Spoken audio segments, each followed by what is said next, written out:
is what do people most misunderstand about you in the dubstep scene? So yeah, that's a whew. That's a question that Starting off hot. yeah. Because like I don't want to provide any wrong answers, but also this is also a question that I think, right? I feel like comments are lacking when it comes to people describing tracks, like sick tune, Jay. And it's like, no, bro, tell them how you really felt about the track. Bunch of emojis. You know, unless it's rhythm, then it's just kind of like, yeah, sick tune, Jay. You know, you can easily just say no, but like, do you think you can check out my stuff? Cat on the desk. Who's been your most who gave you the best advice, like as far as like who's been the most helpful with getting your music like production wise better? Definitely you, right? So Ebmarah, only because it's the amount of growth that I've seen in the last All right, what's up, everybody? My name's Ebmarah, and this is AllThings140. What I want to do with this is I want to be able to bring a type of personality and personability to the scene that I have seen has been a little lacking over the last couple of years. I want to interview artists and put it out in a way where not only do we get to know about what they do with their music, but we learn about who they are as a person and what they do as far as like learning as a producer, and maybe just get some tips from them. So if this is something you enjoy, I want you to subscribe, follow, whatever it is, whatever platform this is on. Just do what you got to do to keep this coming, and you know, I hope you enjoy it and I hope you get something out of it. Or what's up, man? Can you introduce yourself? Yeah, my name is Andrew Benoit, otherwise known as Dude, D00D, you know, that guy, yeah. Thank you. Okay, so what I wanted to do with this is I want to interview artists in the scene.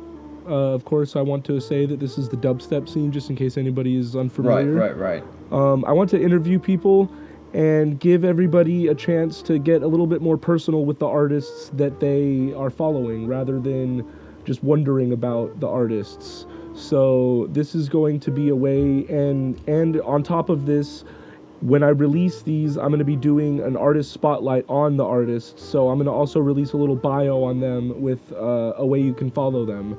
So this is Dude as he's explained, and we're about to get into some questions. Yeah. The first question I want to ask you is, what do people most misunderstand about you in the dubstep scene? So yeah, that's a whew. That's a question that's starting off hot. Yeah. Because like I don't want to provide any wrong answers, but also this is also a question that I think, right? So not necessarily the truth. So I feel like definitely I could improve in lots of ways with my music style, my music theory, the knowledge I have with mixing and networking. I'm bad at that. I'm very big introvert. But I think people most misunderstand the type of structure that I have, right? Because I have the same problem. It's a common EDM thing where, you know, you have your builds, you have your intro, your build, your drop, then you have your bridge, your build up, second drop, yada yada.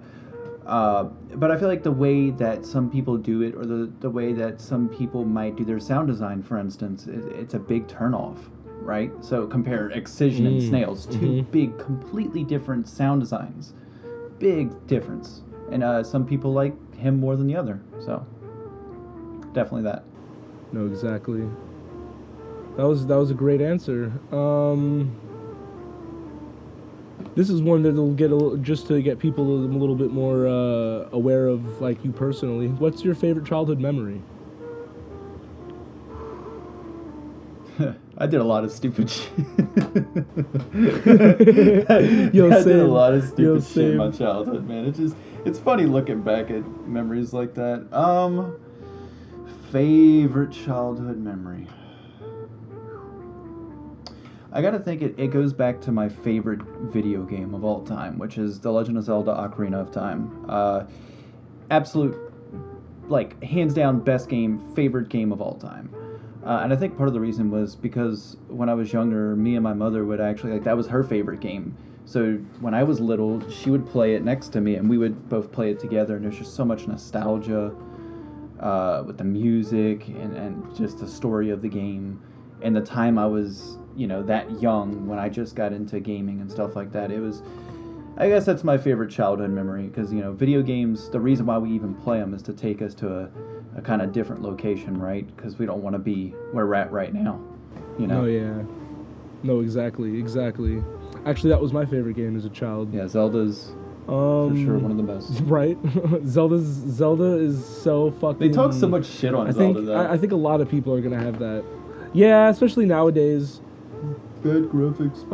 I feel like Zelda gets so much flack now, but I mean, the newest one that Breath of the Wild was fucking sick. Yeah, it just wasn't your traditional game. Yeah. Now, what do you think your biggest failure in music so far has been, and what did you learn from that experience? So I think, and definitely this is something I still continue to do, and I'm working on it. My biggest failure, I think, with music was I came out the gates kind of just like not entirely sure what the fuck I was doing. Yo, same. I didn't know what the fuck I was doing, man. I was just pressing shit, beep boop bop. And then I did an Infecta Raptor remix on an older account, and it like did really, really well. And I'm just like, I literally just copied the song with my own bass on top of it. But I think the biggest thing that I failed with is just coming out, not knowing what I was doing, sending things to labels, not fully finishing them and mixing them to the best of my abilities, and then just kind of getting beat up over it, right? Because I feel like we all get beat up over failure, We all think we have really good music, we send it out, we don't get approved, this and that. But I think the main concept is just, if it's not ready yet, it's not ready yet for a reason, right? Mm-hmm. So, yeah, no, exactly. I think people should be more appreciative of the growth. Yeah, I think people should definitely still work on their shit, though. I think that if your track does not sound good, like, a label should have no reason to accept your track if it sounds like shit. If the mix is bad, turn it down. Turn it Bye-bye. down. Yeah, no, but... I feel the same way. I actually have that exact same problem. I came into the industry like not knowing what the fuck I was. I think that's like just hashtag dubstep. Yeah. I think all of us in the dubstep. We just heard it was cool, and we're like, "Fuck, I want to learn." Yeah, I want to learn how to do this. Exactly. What's the best compliment you've ever gotten on your music, though? Ooh, best compliments. It was actually recently. I think some dude was just like, "Now, all right, dude, I'm quitting after I've heard this. Like, you make me want to quit." And I'm just like, "I'm not that good. Please don't boost my fucking head." Like, no. don't get me there. Don't get. I told him I just responded with a comment. I was like, "No, man, this is why you get better and you try." Like, and it was really wasn't even that greatest of a track, but I think, like small comments like that instead of the, "Well, it's crazy, bro." Just kind of like, "Hey man, this is a really nice track. This was really sick." Like something more. I feel like comments are lacking when it comes to people describing tracks. Like, "Sick tune, Jay." And it's like, no, bro, tell them how you really felt about the track. Bunch of emojis. Unless it's rhythm, then it's just kind of like, "Yeah, sick tune, Jay." yeah. That's why I'm just like, that's why I have no hate for the rhythm scene. I don't. It's a whole different wilderness, Yeah, it's a whole different. Yeah, it's a whole different ballpark. What is an insult that you've gotten on your music that you're actually like that drove you to just like keep going or make something crazier? I don't think it's anything that people have directly said to me. I think it's more of because I've never really had anybody spit in my face or talk down to me. I've never had that happen because I would never allow it. Because there's a difference between constructive criticism and telling people, "You're a piece of shit, go fucking die, your music sucks." It's like, okay. Gotta have some context for what happened,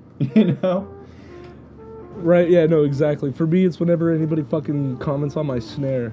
Yeah, that's a That's one that'll put one through your heart. I think it's more or less the reception to a track, right? So people, I think actions always speak louder than words, right? And analytics speak even though you shouldn't pay attention to analytics.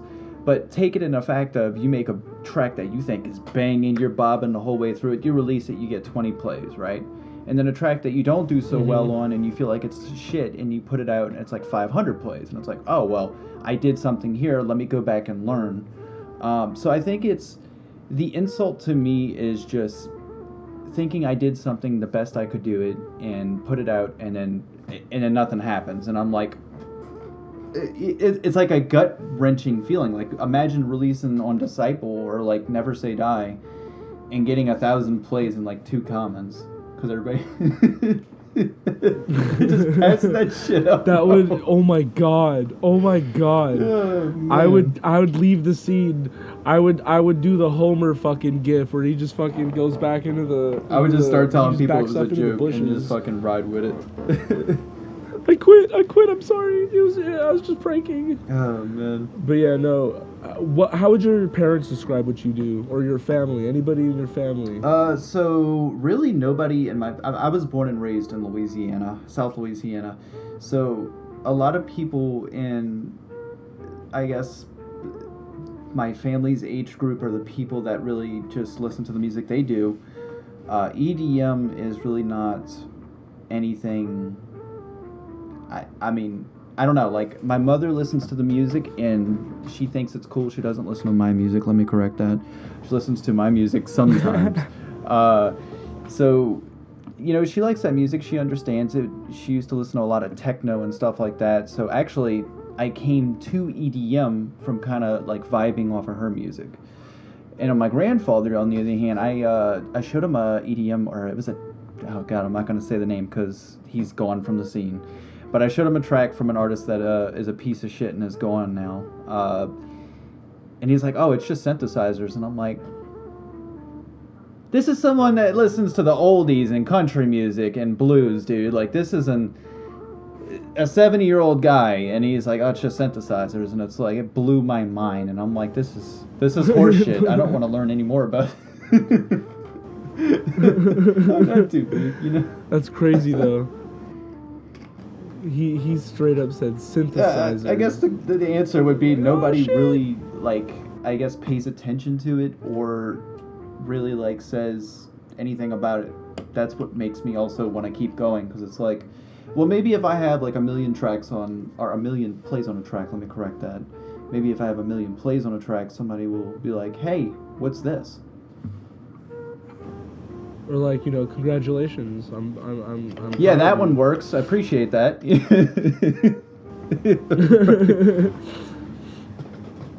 Yo, so okay, if you could go back and give your 18-year-old self some advice or even like tips on like getting into the industry early, what would you say? I would tell myself not to be so beat up so easily and learn that failure is part of the process, and that comes with anything in life, right? So if you don't want to be an EDM artist and you're watching this, you want to be a spaceship astronaut or you want to be in a helicopter,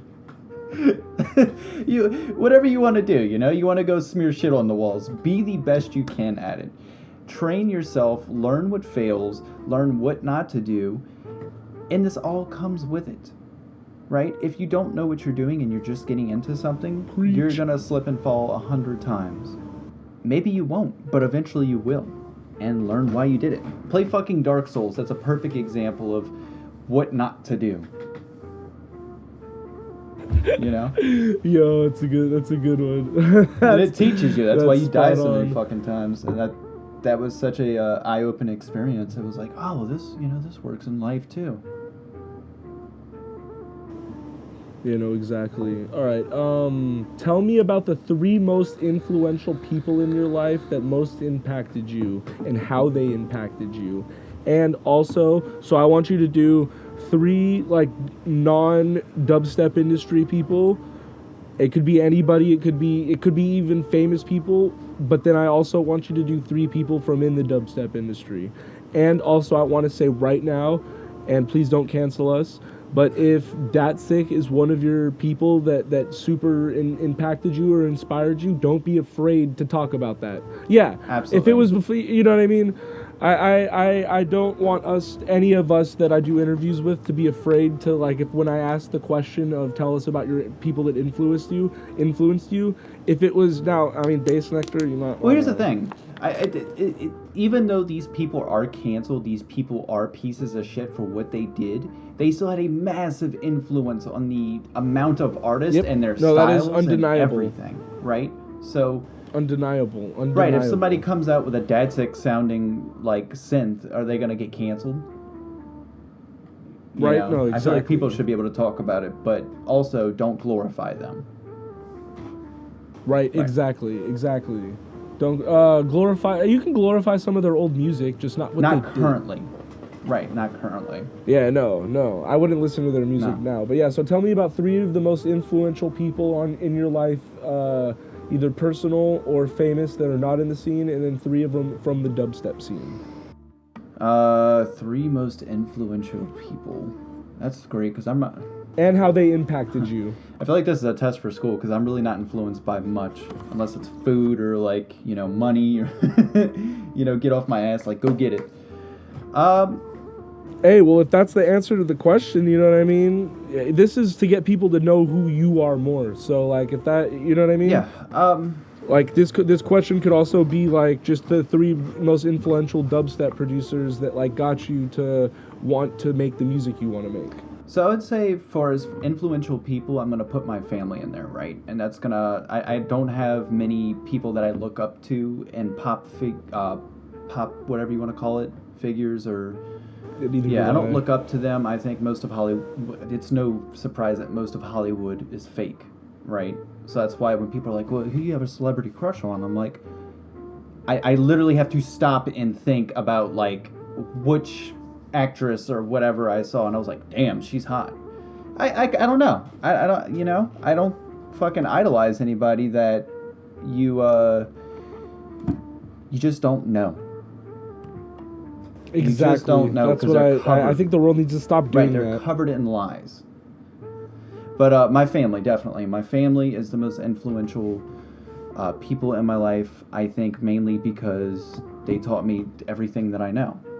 They taught me things that I'm going to live forever and impress people with cooking or cleaning. I love cleaning. I know it's going to sound weird. I love fucking cleaning. I love staying organized and just, keeping life on track. And then, smart. like, just treating people the way you treat people, the way that this and that, You cannot replace life skills with something that someone that you don't even know in the fucking earth told you to do. Right. But if people don't have families and they're looking up to these figures, now, hey, I'm not shitting all over that, because Arnold Schwarzenegger, right? He was, I would guess, one of my idols when I was back into lifting weights. Because it was just, his motivational speeches were incredible. Not only was it like, hey, you're a great person, you can do anything you want, but go get your ass off the couch and go and do it. Right, no, exactly. Him and The Rock were big inspirations when I was growing up. Yeah, The Rock is just He's just a shitty movie actor now, man. The Rock used to stand for something. It's just like, let's put him in every family movie. I've been watching his show, though. Huh? I've been watching his show, though. His shows has been pretty interesting. Oh, man. The Rock is funny. He's a great actor, but he's just placed in so many family, kid-friendly, shitty movies. Yeah, he's in way too much shit now.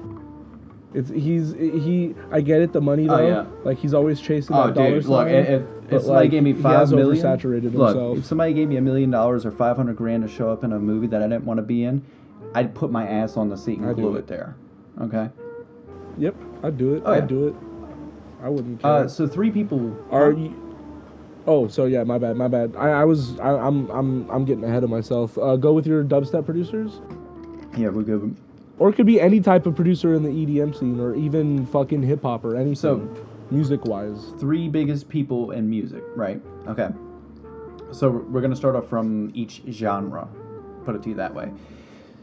So, as far as EDM and the person who really got me into making rhythm at first and then to what I am now, This is gonna be tough because I got to name off Algo, Getter, Jay Phelps. Datsik was an inspiration. Datsik and listen to me. Same. And I'm not glorifying them in any way right now, but Datsik and Bass Nectar, I listened to a lot of their music. Like back in the day when they were first up and coming, the music that they were putting out was unlike anything that we had. So that's just, he was an inspiration in some of the more melodical stuff that, a lot of people do. I think that I would say this is, see?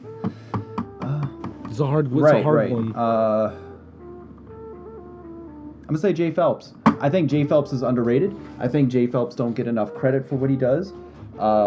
He got me into making so many cool things because I interacted with him on a few Instagram posts, and I asked him questions about VST to use, this and that, and I kind of just shaped my craft around that at first. And so Jay Phelps was the biggest person, and shout out to D Josta as well. D Josta is fucking nuts. D Josta is amazing. Fucking Omega Mode. We're gonna have to cut a lot out of here. Shit. Next person. I want to say, did I do 3 artists? Well, you listed a decent amount of artists. Okay, yeah. Let's just classify those. That's fine. No, you're good. Are you an introvert or an extrovert? Introvert, yo, same. Introvert. Same. I think we all are at this point. Yeah. COVID made it the worse. World, stay inside. Yep. If you won or came across $10 million tomorrow, what would you do with it? First of all, I'd be wondering where the fuck $10 million would be in cash for me to pick up, because I'm getting out that building as quick as I can. I'm getting the fuck out of there. Say it was just like wired to your account and someone said, yo, I saw your music and I'm just like a filthy rich person and I want you to succeed. I would take that money. Here's the money to be able to do whatever. I would take that money. I would fly out to meet them. And I would want to know so much about them, why they thought my music was worth $10 million, and how much the fuck are they giving their favorite artist of all time? Like how much more we got in the bank, dog? Do you want me to play a private show? I got you. Yeah, I'll perform for your birthday parties. Like, what's up? I don't think I would ever steal that money and just walk away. I'd kind of look at my account for a few minutes and keep refreshing it and be like, I'd have to go straight to the bank and be like, can I pull out 50 grand, please? Can I pull out 50? Just I'll wait. Just a little chunk. You can call me when it's ready. Oh, man.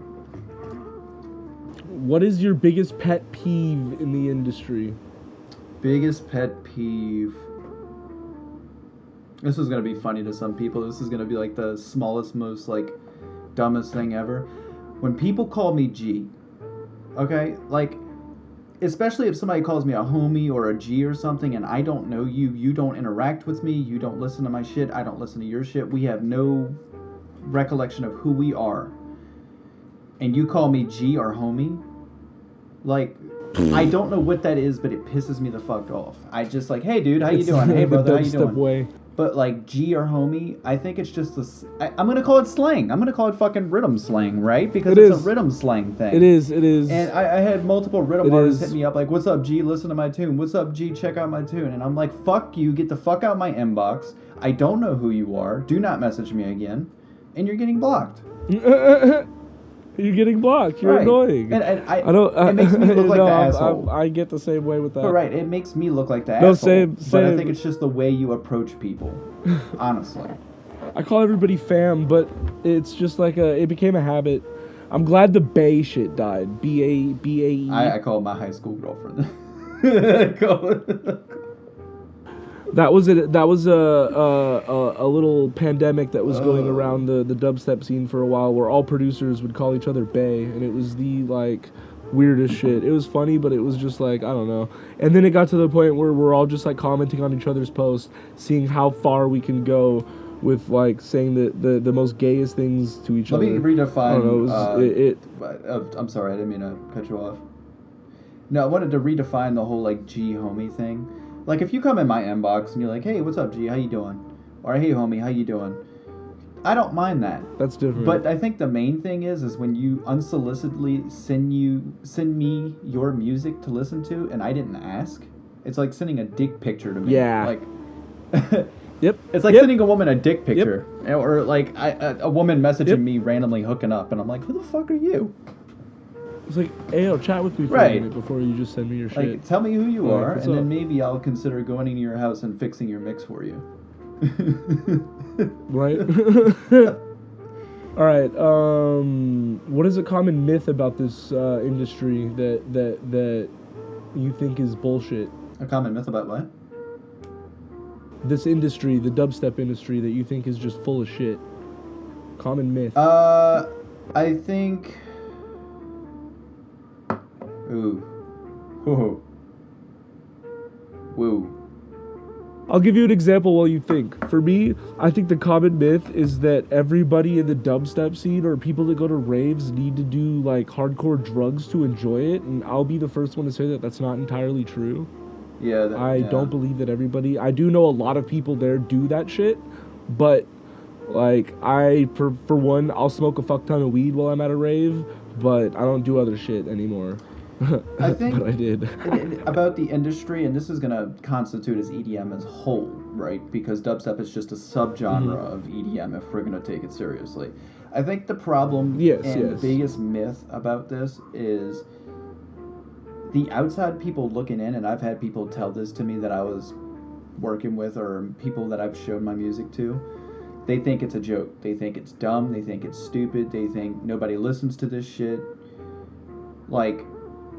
I am a small time producer, and I just had a track hit 30,000 plays on fucking YouTube Music, with no promotion on YouTube Music, just straight put out there for someone to listen to. Okay? How did you do it? EDM is not as big as hip hop and rap. Most of the people that were saying this to me were hip hop and rap heads, right? Because there's so many subgenres of rap. There's so many fucking rappers out there that it's almost to the point where it's EDM. It's about the same size. But I think people just shit on EDM for no reason. They don't want to get into the music. They don't want to understand it. They just think it's dumb because none of their homies listen to it. So. If you look back at history, though, that was the same way everybody received hip-hop when hip-hop first came out. When hip-hop first came out, everybody thought it was funny, it was a joke, everybody thought it was stupid. And now it's one of the biggest things in the industry. So, yeah, I think hip-hop, or dubstep and EDM in general is still in its baby form. Definitely. What is the most important lesson you've learned so far while being a dubstep producer or being a producer in general? Learning that your mix is the most important thing you need to work on. Facts. Anybody watching this? Fucking, yeah, true. Hold on 1 second. Take a short pause. You're good, I'll be back in like 30 seconds. I just need to do something real quick.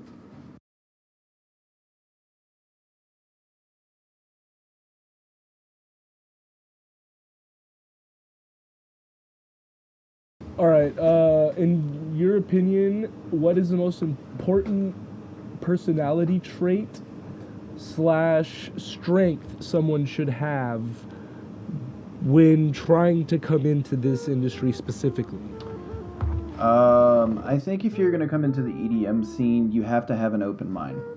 You 100% have to have an open mind because there's so many subgenres, there's so many different styles and structures of producing, sound design, beats, whatever you want to name it. Everybody does everything differently. So, you got to have open mind when it comes to music and just be humble. Amen to that. What is a piece of advice you can give someone that's coming into the scene that is different to the savage advice you just gave them now? So, like, would it be a good thing? Like someone, what's something you would tell somebody that like is just got like, you know, they're a couple months into producing, and they're starting to put shit out on YouTube. Maybe they've released like a bunch of whips, and you know, like what's some advice you'd give to someone that like, you know, what's the advice you would want to have heard like at the beginning of doing this journey in the industry? Before you put anything out, and I'm like, I told one of the homies that I know, I worked with his girlfriend over at the store, and I met him, and he wanted to become a dubstep producer, and he's been sending me all kinds of stuff, and I've been watching it and listening to it, and he's getting like massively better. Like in a couple of weeks, every time he shows me something, I'm like, this is really good, and I see him post stuff out, and my advice that I keep giving him is just keep working on it. You know, like keep working Don't give up on everything. You're going to have to learn so much as an EDM producer unless you have a good amount of money in your account. Because you're going to be dishing out money for promo videos, for promo photos, for promo emails, and I can't speak, a manager. So just be fucking ready and work on everything as hard as you can. And also, don't be afraid to fail, because it's going to happen so much. Yes. You just don't have a I think you should fail on public purpose. panic on Facebook. I think you should fail on purpose, but don't do it in a dumb way. Shoot your shot at the highest ladder that you possibly can for a label. Just see what they say and send them a track that you've made. No, exactly. I've been doing that more recently. Just I've been like having conversations with artists that I look up to, and then just at a certain point being like, hey, do you think, you know, you can easily just say no, but like, do you think you can check out my stuff? Cat on the desk. Who's been your most, who gave you the best advice, like, as far as, like, who's been the most helpful with getting your music, like, production-wise better, that you want to shout out in this industry? So I'm definitely gonna have to shout out Tony, aka Jump Scare. He, like, since we became friends, I on my level when I met him, I was nowhere near as good as I am now, and once we actually became friends, started producing together, collabing, it was incredible how the transformation went, right? So I just started slowly getting better with my sound design, listening to all the stuff he was making, and when he started taking lessons from bigger artists, you know, I started learning some tips here and there, and actually just like being able to understand how half the shit works. So, you know, I definitely want to shout him out, because dude's been grinding for a long ass time. He deserves the recognition he gets, and not to say all the homies don't either, but you know, he showed me a lot. Hell yeah. He also has showed me a lot of stuff too. He's crazy. He makes what's that, Citrus? Yeah, it is Citrus on FL Studio. That fucking thing looks like a maze.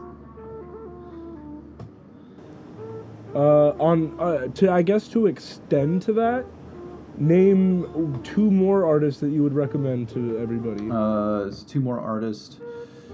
Definitely you, right? So Ebmarah, only because it's the amount of growth that I've seen in the last, how long has it been? I don't know, 4 or 5 months? That you've just been like on a constant uphill scale. You have not stopped. You've been creating multiple projects per day. The growth has been insane, and you're doing crazy sound design. Everything is coming together, and I say only because it just started to happen, right? Because if somebody is not performing in any way, they're not doing any better, I don't feel like I want to mention them. And that sounds horrible of me, but if you're not putting in the work, you're not trying to get better, then I'm not going to recommend you to people. But definitely I have seen major improvements with you, and I'm thoroughly impressed. Thank you. You didn't have to do that, but thank you. I appreciate Definitely. that. All right, one more. One more. Ooh. I would say Ethan Subsidy Vandola, but a lot of people already know him because Subsidy is topping some of the fucking boards right now, especially with Piero Rhythm.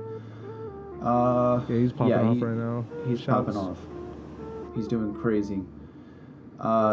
Next person in line, it's gonna probably have to be Dan Nelson Espioth, because I've been knowing Dan for the last 3 years. His music style has never changed, and it's always been just so unique. And this is vice versa, right? lane. Compared to what I said earlier, when I say people that don't change, I'm not going to shout them out because they're not like doing any better than what they used to do. So his structure, his style has not changed, but his sound design, his mixing, the amount of work that he has been putting into his music, it shows. And he's definitely somebody that I think a lot of people don't pay attention to. Like all of our group, right? Oh, they're going like, to. The amount of work that everybody's doing. They're about to. Right. They're about to. I see a lot of other... I think I'm hoping... Huh? No, Sorry, I was going to say, I think something to pay attention to is with a lot of, like, rhythm groups, right? These little rhythm crews, whatever you want to call them. They're putting out 1, 2, 3, 4 tracks a week, right? But I think with the difference between rhythm and what we're all doing, we're not just making as simple as it could be. Does that make sense? No, yeah, it does. Right. So I'm trying to put this in a nice way and not like say that rhythm artists are simple, because like I love making rhythm. I think it's fun. We love the rhythm scene. Yes, rhythm is amazing. It's fun. It's energetic. It's hype as fuck. But when it comes to making rhythm versus full-fledged dubstep or brostep or tear out, you know, there is a major... Let's just cancel all of this. let's just Well, no, it's truthful. There is a major mixing gap you have to go through, because there's so many more elements. Let me say it. So if anybody's gonna get canceled, it's gonna be me. Cancel the dubstep gorilla right here. Okay, hold on. Rhythm as this isn't even a shit on it, because rhythm is supposed to be simple. Right. So with the fact that there's not that many basses in the drop, and it's just like some simplistic but also nice drums with like a very simple intro, it's not that hard to mix down. No, it's not that hard to make. When I make a rhythm track, I can make a rhythm track in 30 minutes, and mixing and mastering it, I do it as I go, so it's just simple, like, easy peasy. By the time I'm done making the track, I can just put it out. Yeah. So it's just like, that's the one thing about rhythm that like makes, out of all of the subgenres of rhythm, or of dubstep, rhythm is the most oversaturated.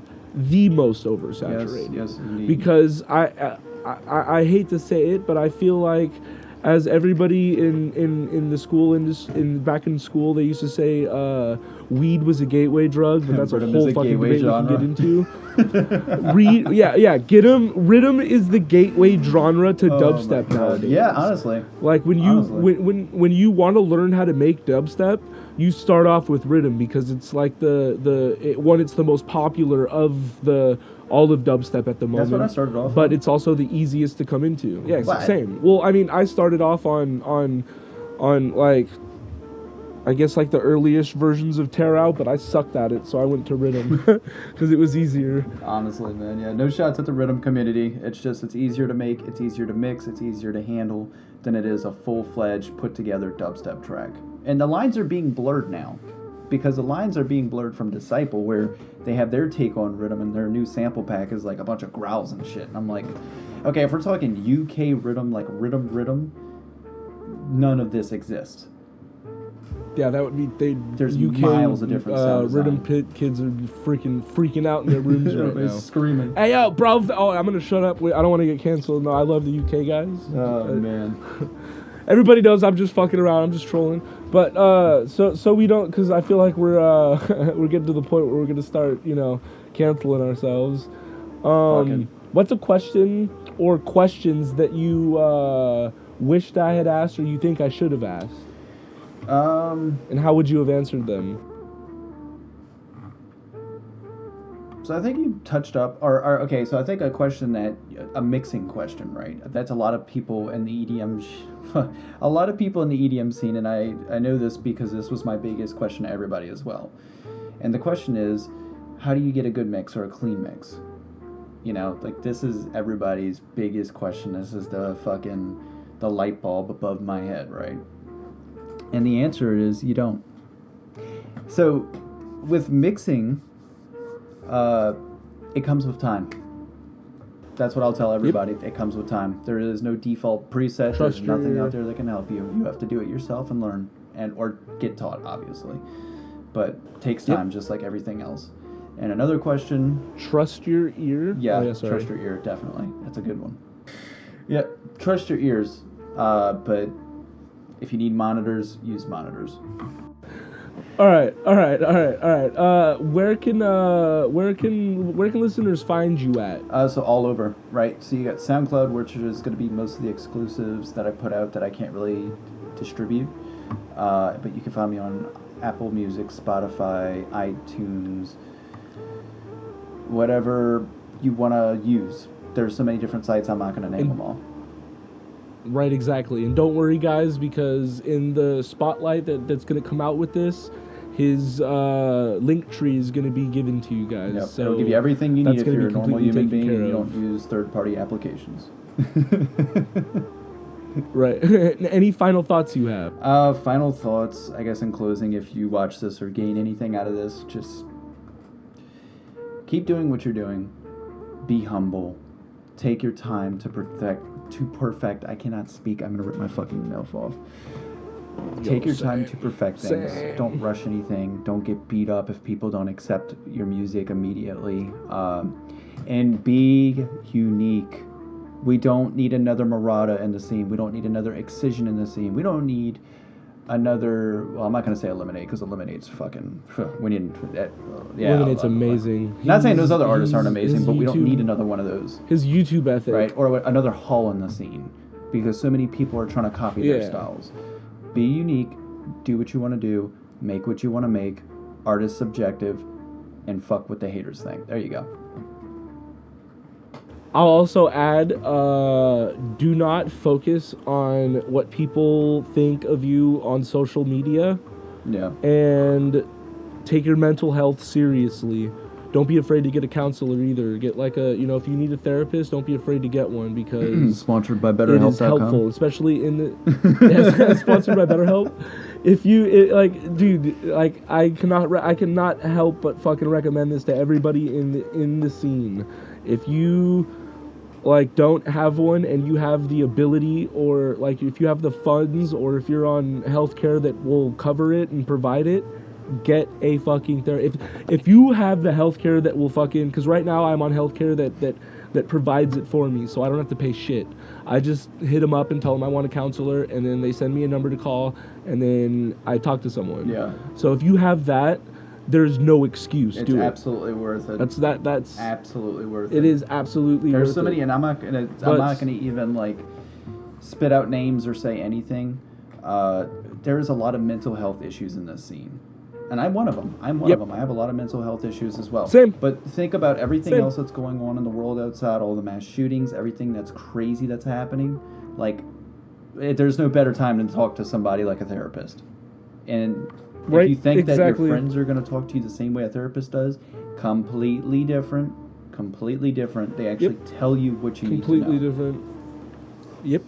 It's crazy the difference. Get help if you need it. Don't be afraid to talk to somebody. Message me, message Cody, message somebody, dude. Don't fucking do anything stupid.